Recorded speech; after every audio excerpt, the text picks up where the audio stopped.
Hi viewers, this is Anjaneyulu from Anantapur. ఇది చూడండి, మీరు చూస్తున్న వీడియోస్ గురించి అంటే మీకు ఏమైనా సందేశాలు వచ్చినా అంటే మీరు చేస్తున్నప్పుడు డౌట్లు వచ్చినప్పటికీ ఓకే, ఎక్సెల్ కానివ్వండి, వర్డ్ కానీ, పవర్ పాయింట్ కానివ్వండి, ఇంకా అదేవిధంగా మీకు ఏమైనా ఎక్స్ట్రా వీడియోస్ అంటే వేరే సబ్జెక్ట్స్ మీద వీడియోస్ కావాల్సి వచ్చినప్పుడు అయితే చూడండి, నాకు ఈ నంబర్కి కాల్ చేయగలరు. అట్లాగనే మీ ఫ్రెండ్స్కి కూడా షేర్ చేయండి. మీకు ఈ వీడియోస్ ఎంతో ఉపయోగపడతాయి, కానీ వీటి మీద శ్రద్ధ పెట్టి మాత్రం మీరు నేర్చుకున్నట్లయితే మాత్రం నెక్స్ట్ ఎక్కడ బయటకు కూడా వెళ్ళాల్సిన అవసరం ఉండదన్నమాట.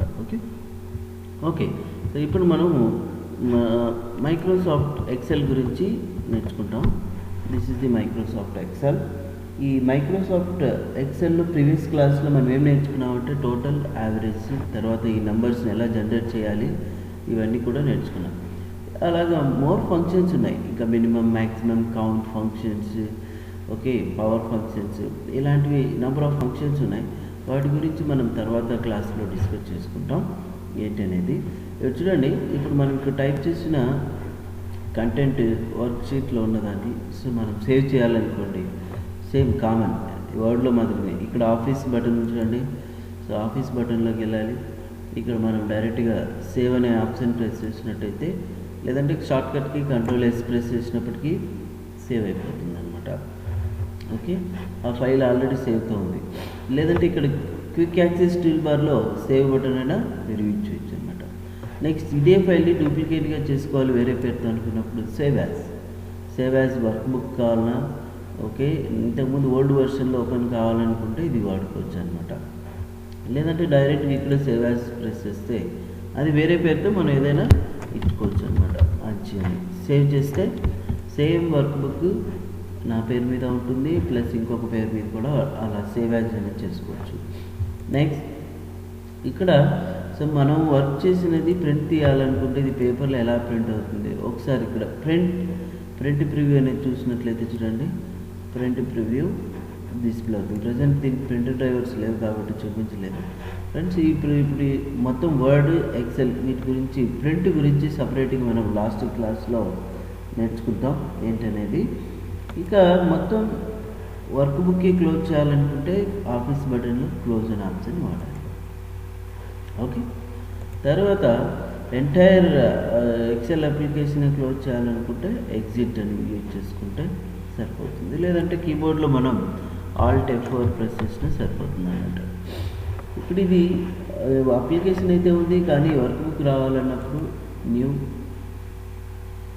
ప్రెస్ చేస్తే న్యూ అనే ఆప్షన్ ఇక్కడ చూడండి, బ్లాంక్ వర్క్ బుక్ క్రియేట్. లేదంటే మనం ఇక్కడే క్విక్ యాక్సెస్ టూల్ బార్లో Ctrl+N ప్రెస్ చేసినా సరిపోతుంది అన్నట్టు. ఇంతకుముందు మనం సేవ్ చేసాం కదా, సేవ్ చేసింది ఓపెన్ కావాలనుకుంటే ఫైల్ ఓపెన్ చూడండి, ఓపెన్ ఏ పేరు ఇంతకుముందు మీ ఇష్టం, ఏ రెండు పేర్లు ఏదైనా సెలెక్ట్ చేసి ఓపెన్ ప్రెస్ చేసినా మనం డైరెక్ట్గా ఓపెన్ అయిపోతుంది అనమాట. సో ఇవన్నీ ఇంతకుముందు క్లాస్లో నేర్చుకున్నవే వర్డ్లో, కాబట్టి వాటి గురించి ప్రత్యేకంగా తెలుసుకోవాల్సిన అవసరం లేదు. చూడండి, ఇప్పుడు మనం ఇక్కడ టైప్ చేసాం. ఇంతకుముందు మనకి ఎలాగ ఉన్నింది, యావరేజ్ వరకే ఉన్నింది. ఇది ఎక్స్ట్రా కంటెంట్ ఇప్పుడు టైప్ చేసాం, అది వద్దు. ప్రీవియస్ యాక్షన్ని రిటర్న్ తెచ్చుకోవాలనుకున్నప్పుడు అండు అనే ఆప్షన్ వాడతాం. అండు అంటే ఏంటి, get backs the previous action అనమాట. చూడండి, మనకు ప్రీవియస్ యాక్షన్ రిటర్న్ తెచ్చుకోవచ్చు. అండు ఏ పని అయితే చేస్తుంది దానికి ఆపోజిట్ రీడు, మరి ఇదంతా కూడా రిటర్న్ చేస్తుంది. లేదంటే కీబోర్డ్లో మీరు Ctrl+Z, Ctrl+Y వాడచ్చు. ఓకే, ఇది అండు, రీడు అనే ఆప్షన్స్ వాడతాం అనమాట. నెక్స్ట్ ఇప్పుడు మనం ఇక్కడ హోమ్ ట్యాబ్ అనేది చూడండి. హోమ్ ట్యాబ్లో మీరు ఫస్ట్ తెలుసుకోవాల్సినది ఏంటంటే కట్, కాపీ, పేస్ట్. చూడండి, ఇంతకుముందు ఆల్రెడీ మీరు నేర్చుకున్నారు కట్, కాపీ, పేస్ట్ అనేది ఏంటనేది. ఇప్పుడు ఈ కట్, కాపీ, పేస్ట్ ఎలాగ అంటే, ఇప్పుడు ఇక్కడున్న ఇందులో నేను 3 rows మాత్రమే కంటెంట్ని సెలెక్ట్ చేశాను. సెలెక్ట్ చేసి ఇక్కడున్న పార్ట్ ఈ ప్లేస్లో మనకు అవసరం లేదు, కానీ దాన్ని ఇక్కడ ఈ ప్లేస్లో సెట్ చేసుకోవాలి. అలాంటి టైంలో మనం కట్ అనే ఆప్షన్ వాడతాం. కానీ వర్డ్లో మాదిరిగా కట్ అనే ఆప్షన్ ఇచ్చేస్తే ఇక్కడ టెక్స్ట్ రిమూవ్ కాదు, జస్ట్ ఇలా యానిమేట్ అవుతూ ఉంటుంది. This is the animated border అన్నట్టు, యానిమేటెడ్ బార్డర్. ఎప్పుడైతే మీరు ఎక్కడ పేస్ట్ చేయాలనుకుంటున్నారో ఆ ప్లేస్లో యాక్టివ్ సెల్ నుంచి పేస్ట్ అనే బటన్ నొక్కినట్టయితే చూడండి అక్కడ రిమూవ్ అయిపోయి ఇక్కడ పేస్ట్ అవుతుంది. నెక్స్ట్ కాపీ అంటే ఏమి చూడండి, కాపీ బటన్ ప్రెస్ చేస్తాం. సేమ్ ఇక్కడ కూడా యానిమేటెడ్ బార్డర్ వస్తుంది, కానీ మీకు ఎక్కడ పేస్ట్ చేయాలనుకున్నారో అక్కడ యాక్టివ్ సెల్ నుంచి పేస్ట్ అన్నారనుకోండి, పేస్ట్ అవుతుంది. అంటే ఇక్కడ కూడా ఉంటుంది. సో చూడండి, ఈ యానిమేటెడ్ బార్డర్ ఉన్నంత వరకు మీరు ఎన్నిసార్లైనా పేస్ట్ చేసుకోవచ్చు. లేదు ఒక్కసారే పేస్ట్ కావాలి, పేస్ట్ అయిన తర్వాత ఇక్కడున్న ఈ యానిమేటెడ్ బార్డర్ కూడా క్యాన్సిల్ కావాలనుకుంటే ఎంటర్ ప్రెస్ చేయండి. చూడండి, పేస్ట్ అవుతూ ఆటోమేటిక్గా యానిమేటెడ్ బార్డర్ కూడా క్యాన్సిల్ అవుతుంది అనమాట. ఓకే, సో అది కట్ కాపీ పేస్ట్ గురించి మనం తెలుసుకోవాల్సింది. నెక్స్ట్ అండి చూడండి, ఇప్పుడున్న ఈ సెలెక్టెడ్ డేటా రేంజ్కి మనం ఏం చేస్తున్నాం అంటే కొన్ని ఫార్మాట్స్ ఆల్రెడీ ఇంతకుముందు వర్డ్లో నేర్చుకున్నాం. Formats nothing but font colour, bold, italic, underline, contacts ఇవన్నీ. ఇక్కడ ఈ హోమ్ ట్యాబ్లో ఫాంట్ గ్రూప్స్ ఉన్నాయి చూడండి. ఈ ఫాంట్ గ్రూప్స్లో ఇక్కడ మీరు దిస్ ఇస్ ది ఫాంట్ అనమాట. డ్రాప్ డౌన్ బటన్ ప్రెస్ చేస్తే మీకు నచ్చిన ఫాంట్ తీసుకోవచ్చు అని చెప్పుకోవచ్చు. ఏ ఫాంట్ కావాలనుకుంటే ఫాంట్. డిఫాల్ట్గా మనకు క్యాలిబ్రేన్లో ఉంటుంది, టైమ్స్ న్యూ రోమన్ పెట్టుకోవాలి. అది ఇక్కడ మీరు వర్టికల్ స్కేల్ బార్ యూజ్ చేసినప్పుడు ఇక్కడ డిస్ప్లే అవుతుంది ఏంటంటే క్యాలిబ్రేట్. ఓకే, ఆల్ఫాబెటికల్ ఆర్డర్లో ఉంటుంది. టైమ్స్ న్యూ రోమన్ కొంచెం ఈ పైకి స్క్రాల్ చేసినట్లయితే this is the default font అన్నట్టు. అలా మీరు ఏ ఫాంట్స్ అయినా సెట్ చేసుకోవచ్చు, మీ ఇష్టం, యాజ్ యువర్ ఇష్టం. నెక్స్ట్ ఫాంట్ సైజ్ ఇక్కడ 11 ఉంది కదా, మీకు ఎంత కావాలి సైజ్. సో ఇప్పుడు ప్రివ్యూ చూపిస్తుంది కదా, సైజ్ ఎంతైతే అవసరం ఉందో అంత సెట్ చేసుకోండి. నెక్స్ట్ ఇక్కడున్న కంటెంట్కి మనం బోల్డ్ అప్లై చేయాలనుకుంటే మొత్తం చూడండి ఇలా థిక్గా వచ్చేస్తుంది. ఇటాలిక్ అంటే స్లాంట్ టెక్స్ట్ టైప్ వస్తుంది. అండర్లైన్ అప్లై చేసుకోవచ్చు. అండర్లైన్కి డబుల్ అండర్లైన్ కావాలనుకుంటే ఇలా డబుల్ అండర్లైన్ వస్తుంది. అంటే ఇక్కడ డ్రాప్ డౌన్ బటన్ ప్రెస్ చేస్తే ఓకే. తర్వాత ఇవన్నీ సో అవసరం లేదనుకుంటే వీటి మీద క్లిక్ చేస్తే మనం క్యాన్సిల్ అయిపోతుంది. నెక్స్ట్ ఈ కంటెంట్కి అంతటికి మనం ఏం చేయాలనుకున్నాము, ఫాంట్ కలర్ సెట్ చేసుకోవాలనుకోండి. చూడండి, ఫాంట్ కలర్ పెట్టుకోండి. ఓకే, ఏ టైప్ ఇక్కడ డ్రాప్ డౌన్ బటన్ ప్రెస్ చేయగానే మీకు నచ్చిన ఫాంట్ కలర్ ఇక్కడ ప్రివ్యూ చూపిస్తుంది. ఏది బాగుంటుందో దాన్ని మీరు ఫస్ట్ ప్లేస్ చేసి క్లిక్ చేయాలి. నెక్స్ట్ ఫిల్ కలర్, ఏ కలర్ ఫిల్ చేసుకోవాలి మీరు దాన్ని మీరు ఫిల్ చేసుకోండి. ఇలా కలర్స్ని ఫిల్ చేసుకోవచ్చు అన్నట్టు.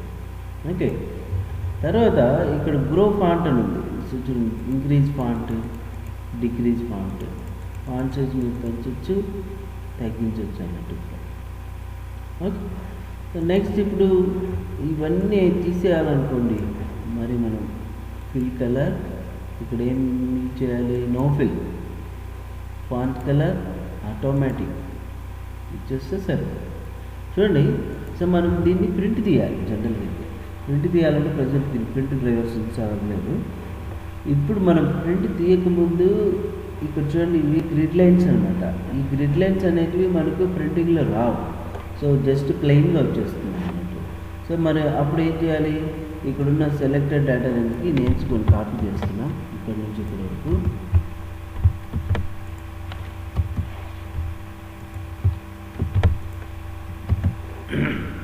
ఇక్కడ నంబర్స్ని కూడా మనం చెప్పుకున్నాం ఆల్రెడీ, జనరేట్ చేసుకోవచ్చు అన్నట్టు. ఇప్పుడు చూడండి, ఈ పర్టికులర్ సెలెక్టెడ్ డేటా రేంజ్కి అంతటికి ఒక బార్డర్ అప్లై చేయాలి. బార్డర్ అంటే ఏంటి, మొత్తం రోస్ అండ్ కాలమ్స్కి అవుట్ సైడ్ బార్డర్ ఎంత అప్లై చేయాలంటే ఇక్కడ చూడండి, బార్డర్ ఫాంట్ గ్రూప్లో ఈ డ్రాప్ డౌన్ బటన్ ప్రెస్ చేసాం. ఇక్కడ అవుట్ సైడ్ బార్డర్ అంటే చూడండి, అవుట్ సైడ్ బార్డర్ మాత్రమే మనకు వచ్చేస్తుంది అన్నమాట. ఓకే, తర్వాత మొత్తం ఎంటైర్ రోస్ అండ్ కాలమ్స్కి కావాలనుకోండి ఆల్ బార్డర్స్ అనేది యూజ్ చేయాలి. బార్డర్ అనేది డిస్ప్లే అవుతుంది. అలా బార్డర్స్కి స్టైల్స్ అంటే మీకు ఏ టైప్ ఆఫ్ బార్డర్ కావాలనేది ఉంది.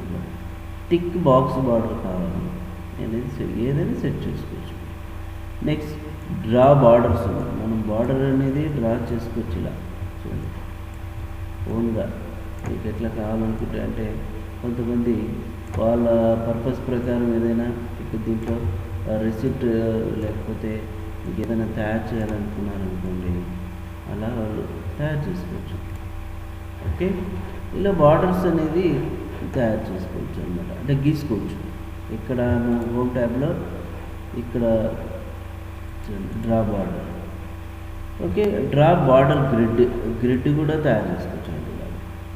అంటే సెల్స్ ప్రకారం మనం డైరెక్ట్గా అప్లై చేసుకున్న దీనికి అంతటికి గ్రిడ్ ఇలా తయారు చేసుకోవచ్చు అన్నట్టు మొత్తం. ఓకే, నెక్స్ట్ ఇక్కడ ఎరేజ్ బార్డర్ ఇక్కడ ఉంది కదా, ఈ ఆ బార్డర్ మనం ఎరేజ్ చేయాలనుకుంటే ఎరేజ్ చేసుకోవచ్చు అండి. ఇప్పుడు తర్వాత ఎరేజర్ తీసుకుని ఎంటైర్ రేంజ్ అంతా సెలెక్ట్ చేసినట్టయితే చూడండి ఎరేజ్ అవుతుంది. అంటే దీన్ని కూడా మనం ఎరేజ్ చేసుకోవచ్చు. ఇక్కడ చూడండి, ఇక్కడున్న మొత్తం దేనికైతే మనం ఎరేజ్ చేయాలనుకున్నామో బార్డర్ అంతటికి ఎరేజ్ అవుతుంది అన్నట్టుగా ఇక్కడ బార్డర్ ఎరేజ్ చేసుకోవచ్చు. ఓకే, నెక్స్ట్ ఇక్కడ లైన్ కలర్, అంటే మీరు డ్రా చేసే బార్డర్కి ఏదైనా కలర్ పెట్టుకోవాలనుకున్నా ఇక్కడ చూడండి లైన్ కలర్ ఏది కావాలి, అలాగే లైన్ స్టైల్ ఏది కావాలి. మరి ఇది రాలేదంటే ఇప్పుడు మీరు సెలెక్ట్ చేయండి, లేదంటే డ్రా చేయండి. వచ్చిందా? ఇలా మీకు డైరెక్ట్గా బార్డర్కి కలర్స్ సెట్ చేసుకోవచ్చు అన్నమాట. ఓకే, కానీ మీకు ఇంకొక డౌట్ రావాల్సింది ఏంటంటే, సో మాకు ఇప్పుడు ఇలా పెన్సిల్తో డ్రా చేసుకోవాలన్నా కూడా కష్టం అవుతుందేమో. సెలెక్ట్ చేసిన తర్వాత ఈ సెలెక్టెడ్ కంటెంట్కి బార్డర్ స్టైల్స్ కావాలి, అలాగే మనకు నచ్చిన బార్డర్ స్టైల్ షేడింగ్ కలర్స్ అన్నీ అప్లై చేసుకోవాలనుకున్నప్పుడు కింద మోర్ బార్డర్స్ అనే ఆప్షన్ ఉంది. మోర్ బార్డర్స్ అనే ఆప్షన్ని మనం ఎప్పుడైతే ప్రెస్ చేస్తామో ఈ ఫార్మాట్ సెల్స్ విజార్డ్ బాక్స్ అనేది ఒకటి వచ్చేస్తుంది అనమాట. ఈ డైలాగ్ బాక్స్ రావడానికి మనకి ఈ ఫాంట్ ఉంచండి, ఈ ఫాంట్కి రైట్ సైడ్లోనే మనకు ఇక్కడ దీన్ని డైలాగ్ బాక్స్ లాంచర్ అంటాం. ఓకే, దీని మీద క్లిక్ చేస్తే డైరెక్ట్గా మనకు ఈ ఫార్మాట్ సెల్స్ అనే ఆప్షన్ వచ్చేస్తుంది అనమాట. ఓకే, సరే ఇప్పుడు మనం ప్రజెంట్ అయితే దీని గురించి తర్వాత క్లాస్లో డిస్కస్ చేసుకుంటాం ఏంటనేది. ఇప్పుడు మనం ఫాంట్ కలర్స్ అప్లై చేసాం, బోల్డ్, ఇటాలిక్, ఓకే, అండర్లైన్, అలాగే ఫాంట్ సైజు, ఓకే, మీకు నచ్చిన font A type of font కావాలనుకుంటే ఫాంట్ ఇవన్నీ సెట్ చేసుకోవచ్చు అనమాట.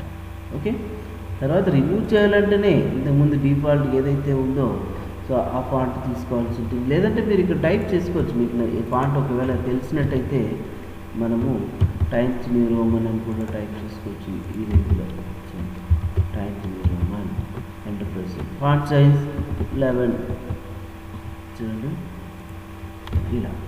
ఓకే, తర్వాత ఈ బోల్డ్, ఇటాలిక్ ఇవన్నీ కూడా తీసేయచ్చు అన్నట్టు.